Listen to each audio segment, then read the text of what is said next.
Cricket से जुड़ी तमाम खबरें देखने के लिए सब्सक्राइब कीजिए BA ऑफिशियल चैनल को और दबाएं बेल के बटन को। हमारी लेटेस्ट वीडियो सबसे पहले देखें।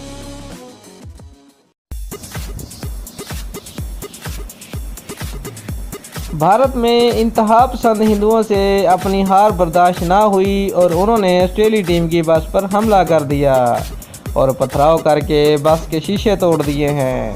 तफसीलात के मुताबिक ऑस्ट्रेलिया ने दूसरे T20 मैच में भारत को इंतहाई शर्मनाक शिकस्त से 2-4 कर दिया था।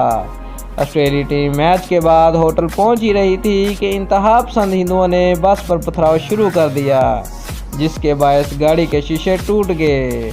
इंडिया मीडिया ने यह हरकत छुपाने की बहुत कोशिश की, लेकिन ऑस्ट्रेलियाई खिलाड़ी आरोन फिंच भारत में इस शर्मनाक हरकत की तस्वीर ट्विटर पर शेयर करके भारत का मकरूज चेहरा पूरी दुनिया को दिखा दिया।